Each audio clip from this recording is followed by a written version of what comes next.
Hey guys, how's it going? It's Trieyx here. In today's video, I'm gonna cover all the Kingdom Hearts news that have been revealed during the course of this month. If you guys want to read the news for yourself, I'll leave a link to the KH3 website in the description below. Anyway, there are a lot of interesting things that have been revealed, so let's get started right away. Okay, so first things first, if you pre-order Kingdom Hearts 1.5 and 2.5 digitally, you'll receive a nifty theme for your PS4. This is by far my favorite Kingdom Hearts theme because it looks so awesome. There's a stained glass picture of Sora and Ventus, and the icons also have a rainbow color stained glass feature too.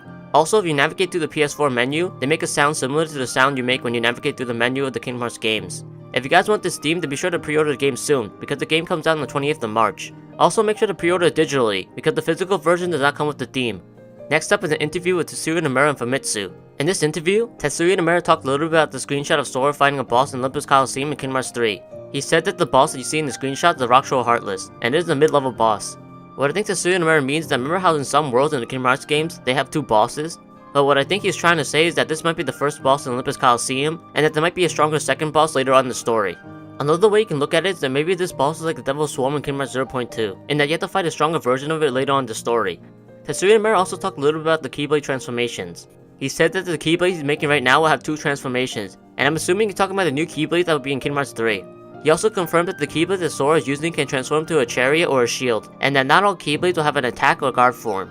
He also talked briefly about the other Keyblade that Sora used in the previous trailer for Kingdom Hearts 3, where the Keyblade turned into a dual bow gun and a bazooka, and how the Keyblade transformation varies between Keyblades. It's cool how the Keyblades have two different forms to them, because it makes it more flexible in terms of what style you want to fight in. When Famitsu asked about the link option in the command menu, Tetsuya Nomura said that he'll answer that another time. This gets me really hyped, because it's gotta be something cool if you gotta wait to answer that question when more details get announced. Next up is the fully translated conversation between Naminé and Terra in the Kingdom Hearts First Breath concert back in August. I put the full conversation on the screen so you guys can read them, but basically it's Naminé telling Terra about how she found him using memories from him from the people he's met from the past, and how he's bounded to two memories, one from his and one from Master Xehanort, and that he needs to guide Aqua to the light. If you guys didn't know, this is the reason why Terra appeared in Kingdom Hearts 0.2. I like how Tetsuya Nomura is having these little dialogues that connect to the story of Kingdom Hearts in the concerts, and funny enough, there's another dialogue featuring Kairi, Xion, and Aqua that happened in another concert that we'll be going over later on in this video.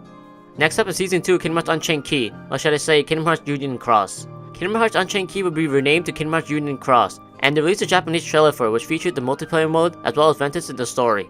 So basically in the trailer, Master Alpha said that 5 people were chosen to be in the group called Dandelion, and those 5 people will become Foreseers or Foretellers and lead their own union.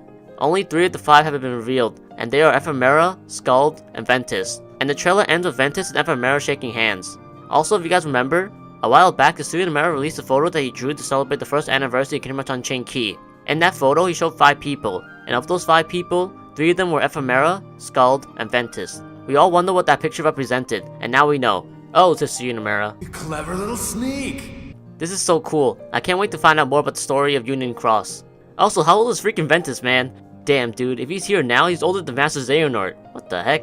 There'll probably be an explanation to why Ventus is there, and I can't wait to find out, because I always wonder where Ventus originated from. Next up is the dialogue of Kairi, Xion, and Aqua, that was presented in a recent Kingdom Hearts concert. I will put up a picture of Kairi's and Xion's dialogue, but Aqua's dialogue has not been translated yet, and we do know the gist of it.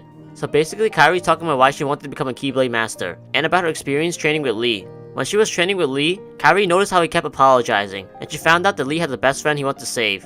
Here's the kicker though, we assume that the best friend he wants to save is either Aiza or Roxas, but I don't think it's either of them.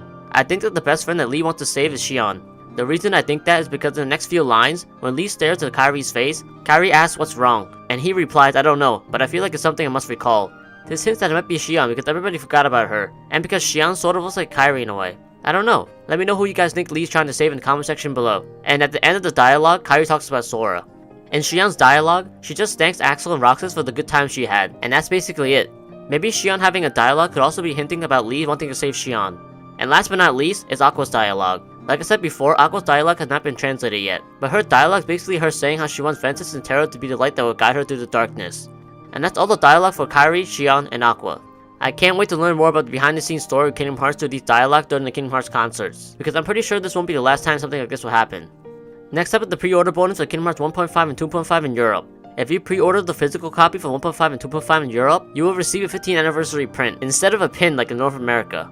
I feel like the reason why Europe was getting a print instead of a pin is because by the time 1.5 and 2.5 comes out in Europe, the 15th anniversary of Kingdom Hearts has passed, which is why they were able to give out the prints. If you guys are wondering when the 15th anniversary of Kingdom Hearts is, it's on the 28th of March, which is the same day that 1.5 and 2.5 are releasing in North America.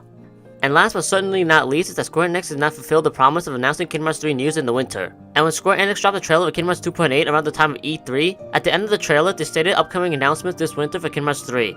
Technically, Square Enix did release some news about Kingdom Hearts 3 during the winter season, but most of us expected more news or a trailer. I think the reason why they didn't release more news about Kingdom Hearts 3 is because of the delay of Kingdom Hearts 2.8. I feel like the delay pushed back when they wanted to release more Kingdom Hearts 3 news. I'm personally content with the amount of news we received this winter. It might not be a trailer, but we did get a few screenshots and some interviews, which is good enough for me. Plus, the 50th anniversary just around the corner, so fingers crossed that we'll get a trailer then.